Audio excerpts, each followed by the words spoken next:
Hello and welcome to एचडीसीएम।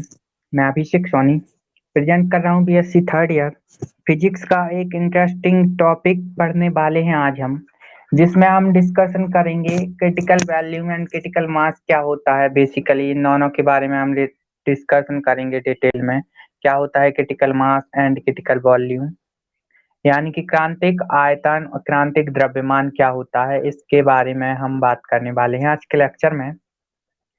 तो चलिए start करते हैं। सबसे पहले स्टार्ट करते हैं क्रांतिक द्रव्यमान क्या होता है। तो बेसिकली जब हम न्यूक्लियर फिजन की बात करते हैं, नाभिकीय विखंडन की बात करते हैं, तो फॉर एग्जाम्पल अगर कोई यूरेनियम परमाणु है और इसका जैसे हम विखंडन करते हैं, यूरेनियम के नाभिक का विखंडन होता है तो ये छोटे छोटे टुकड़ों में टूट जाता है, लगभग दो समान आकार के बराबर टुकड़ों में टूट जाता है। बेसिकली यही प्रोसेस होती है। और क्या होता है कि जितना बड़ा यूरेनियम होगा उतने ही ज्यादा इसमें जितना बड़ा परमाणु होगा उतना ही ज्यादा, मतलब ज्यादा टाइम तक इसका विखंडन होता रहेगा और धीरे धीरे इसकी साइज घटती जाएगी, कम होती जाएगी। और जैसे कि हम चैन रिएक्शंस पढ़ते हैं, अनकंट्रोल्ड चैन रिएक्शन, इसमें रेगुलर रिएक्शंस चलती रहती हैं और नाभिक का विखंडन होता रहता है। रेगुलर विखंडन रेगुलर ही होता रहता है इसमें।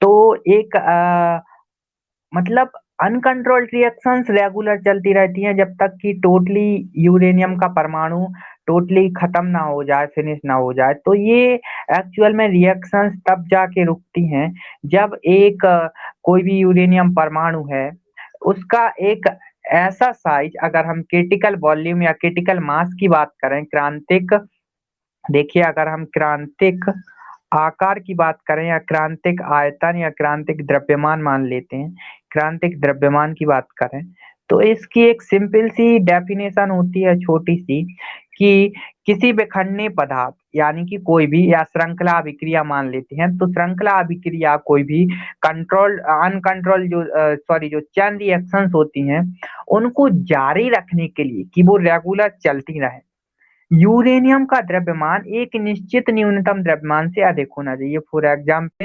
ये निश्चित न्यूनतम द्रव्यमान है तो इससे ज्यादा द्रव्यमान पर ही यूरेनियम परमाणु का विखंडन होगा।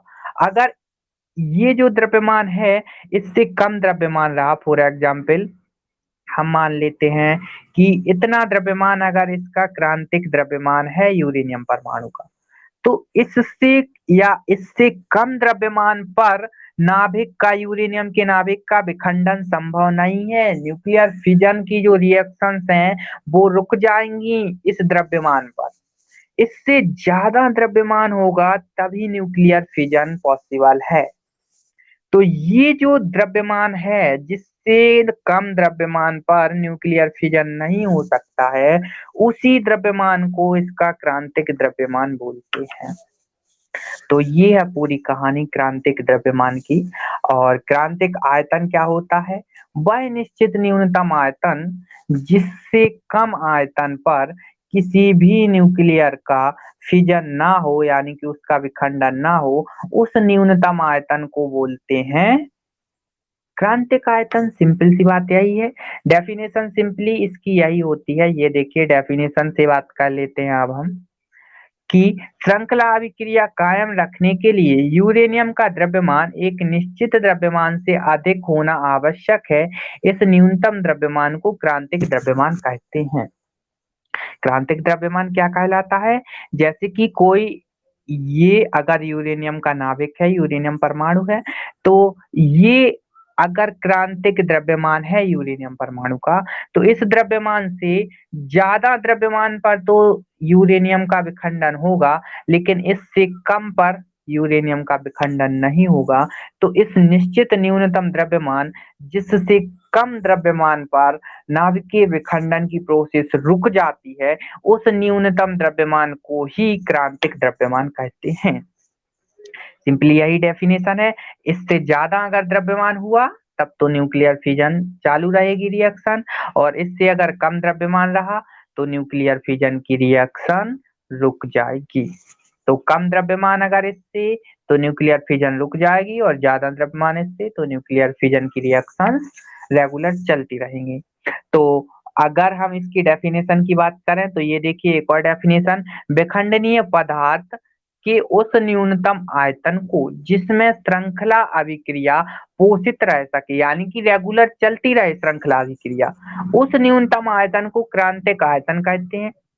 जैसे कि इस न्यूनतम आयतन पर इससे कम आयतन पर श्रृंखला अभिक्रिया पॉसिबल नहीं है, तो इस न्यूनतम आयतन को बोलेंगे क्रांतिक आयतन, और उसके द्रव्यमान को बोलते हैं क्रांतिक द्रव्यमान। उसी के इस न्यूनतम द्रव्यमान को, जिससे अधिक द्रव्यमान पर तो न्यूक्लियर फिजन पॉसिबल हो, लेकिन इस न्यूनतम द्रव्यमान से कम पर न्यूक्लियर फिजन पॉसिबल ना हो, तो इस न्यूनतम द्रव्यमान को हम बोलेंगे क्रांतिक द्रव्यमान। और अगर ये आयतन, अब आयतन की बात कर लेते हैं, तो ये न्यूनतम आयतन, जिससे वह न्यूनतम आयतन जिससे कम पर न्यूक्लियर फिजन पॉसिबल ना हो, उसको बोलते हैं क्रांतिक आयतन। सिंपल सी बात यही है। तो ये थी क्रांतिक आयतन और क्रांतिक आयतन और क्रांतिक द्रव्यमान की बेसिक डेफिनेशन। तो आई होप आपको समझ आया होगा क्रांतिक द्रव्यमान और क्रांतिक आयतन क्या है, और इसमें एक्चुअल में किस तरह से इसको हम देख सकते हैं।